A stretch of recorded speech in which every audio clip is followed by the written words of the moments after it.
Do I have everybody's attention now? Les amis, c'est Scratch, on parle 4 jours de riff de NXT du 22 juin 2021. Et avant de commencer la vidéo, j'ai envie de vous demander de liker, de commenter, de vous abonner, de partager. Extrêmement important pour développer cette chaîne. On va devant les 350 abonnés avant la fin juin, les amis. Donc on ouvre le show directement sur Adam Cole. Adam Cole qui nous dit qu'il doit affronter Kyle O'Reilly au prochain takeover. Samoa Joe l'a attaqué la semaine dernière. Et en plus, il doit se choisir un adversaire pour ce soir. Mais il ne va pas le faire parce que il est celui qui décide. Il est le roi à NXT et il va s'imposer. Et il veut se faire reconnaître comme la superstar de NXT lorsqu'il va battre Kyle O'Reilly. Donc Carmelo Hayes arrive. Carmelo Hayes qui est un nouveau qui est arrivé il y a 2 semaines et qui a combattu Kushida et qui a perdu contre Kushida.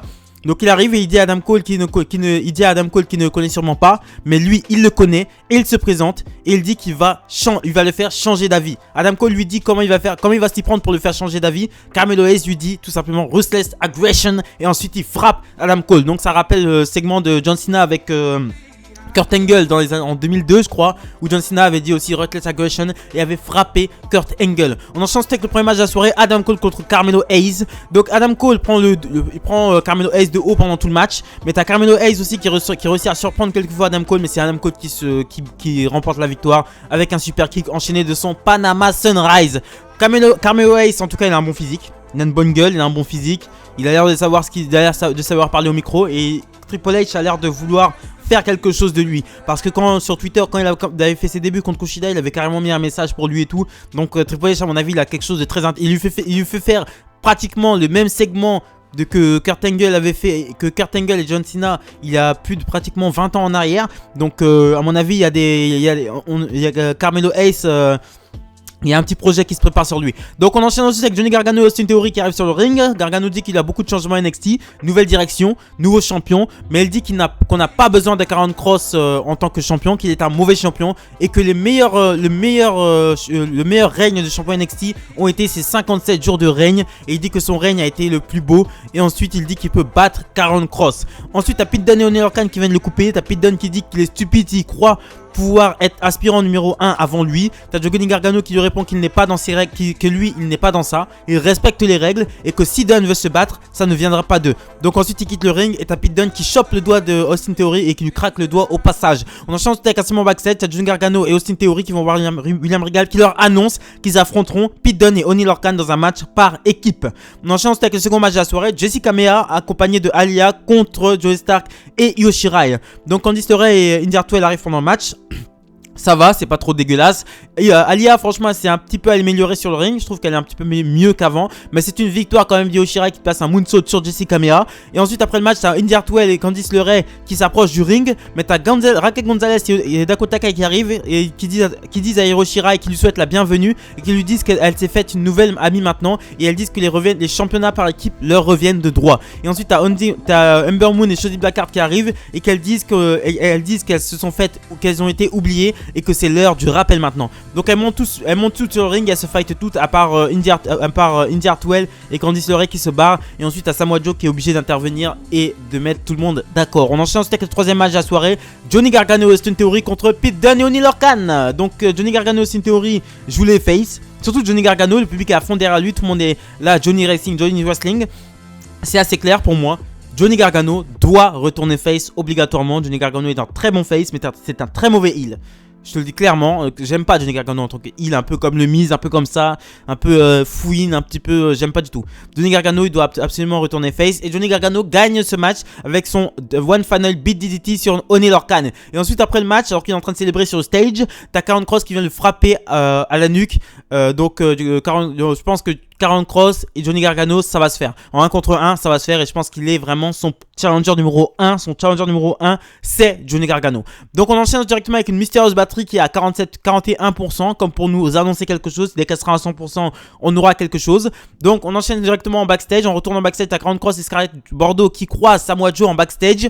Donc Karrion Kross lui dit que les règles de Samoa Joe sont qu'il faut moins provoquer. Il faut moins provoquer pour moins de frapper. Donc et t'as Samoa Joe qui lui répond que oui. Et ensuite les deux partent et Samoa Joe se retourne et regarde, et Pete Dunne qui le regarde. Donc Karrion Kross dit à Samoa Joe en fait Parce que Samoa Joe a autorisation de frapper que s'il est provoqué en fait. Si Samoa Joe prend un coup, là il a le droit de frapper. Mais s'il prend pas de coup, il a pas le droit de frapper. Donc la règle du jeu est de moins provoquer pour ne pas recevoir de coups en fait. Et tout le monde essaie d'appliquer ça parce que Johnny Gargano a dit à Pete Dunne qu'il ne voulait pas provoquer en fait. Il ne veut pas être frappé. Non, en fait il ne veut pas être le premier à frapper. Si il se fait frapper, il frappera, mais ça ne viendra pas de lui. La violence ne viendra pas de lui. Donc on est dans une atmosphère à NXT de non-violence, de provocation douce, de non-violence, de non-violence instaurée par Samoa Joe. Je sais pas si vous avez compris, mais c'est mon explication. On enchaîne avec le troisième match de la soirée, Elektra Lopez contre Frankie Monet. Elektra Lopez, elle a un bon petit physique, hein. Franchement j'aime beaucoup. Bronzé, gros tarpé, non elle est bien, j'aime bien Elektra Lopez. J'espère la revoir. Mais c'est une victoire de Frankie Monet avec son Glam Slam. On enchaîne avec Ever Rise contre Hip Row. Hip Row donc Top Dollar et Ashanti Adonis. Donc t'as Hip Row qui domine le match et ils finissent Matt Martel de Ever Rise avec le Hip Maker. En fait le Hip Maker c'est Top Dollar qui prend Hip Martel en powerbomb et ensuite t'as Ashanti Adonis qui place un neckbreaker pour la victoire. Batterie, on enchaîne avec la batterie qui est à 51%, donc ça va bientôt nous annoncer quelque chose. Et nous enchaînons directement avec le main event of the evening, match qui n'est pas pour le titre, Kushida qui avait été annoncé la semaine dernière contre Kyle O'Reilly. Bon match technique, c'était super. J'adore ces deux catcheurs et franchement ils m'ont offert ce que je voulais. Voilà, d'ores et déjà je peux vous annoncer le match de la semaine, c'est celui-là. Il n'y a pas de discussion possible, ils feront pas mieux. C'est très bien. C'est à un moment donné, ça jouait beaucoup au sol, il y avait beaucoup de contre au sol, etc. etc. À un moment donné, t'as Kushida qui porte une clé de bras sur Kyle O'Reilly qui réussit à bloquer sa clé de bras. Mais t'as Kyle O'Reilly qui réussit à rouler et prendre Kushida en roll-up pour la victoire. Donc victoire de Kyle O'Reilly sur Kushida. Et ensuite les deux se félicitent et se prennent dans les bras. Mais t'as Adam Cole qui essaie de surprendre Kyle O'Reilly par derrière. Les deux se fight à l'extérieur du ring. Ils tombent à l'extérieur du ring, derrière la table des commentateurs. Les deux commencent à se battre. Mais les officiels viennent séparer. Samoa Joe aussi vient séparer. Ensuite tout le monde part en backstage. Et pendant ce temps-là, Kushida qui était encore sur le ring se fait attaquer par 3 hommes en noir. Mais on voit rapidement que c'est Roderick Strong, Tyler Rust et Hideki Suzuki. Donc, Hideki Suzuki. Donc, et managé par Michael Bevan. Donc, Gargano, excusez-moi. Roderick Strong met une angle olympique, un olympique, excusez-moi, slam sur Kushida et ensuite enchaîne avec un coup de genou et ensuite les trois sont en train de célébrer. Michael Bevan prend le titre et le jette sur Kushida. Donc c'est, après à mon avis la batterie ça voulait dire ça. Diamond Mine c'est ça en fait. Moi je croyais que c'était un takeover mais non, c'est un nouveau groupe Diamond Mine, donc composé de Roderick Strong, Tyler Rust, Hideki Suzuki. Voilà, très intéressant. Beaucoup de gangs quand même, beaucoup de groupes. Hip Row, Legado del Fantasma, Diamond Mine et The Way. Ça fait quand même 4 clans. 4 clans dans NXT. Ça fait beaucoup, hein. Ça fait beaucoup. Je sais que Legado del Fantasma ils veulent le titre nord-américain. Là, Diamond Mine, ils vont s'attaquer au titre Cruiserweight. Hip Row, ça va pas tarder. Ils vont pas tarder à vouloir aussi le titre Cruiserweight parce que il y a eu quelques petites déclarations à ce sujet-là.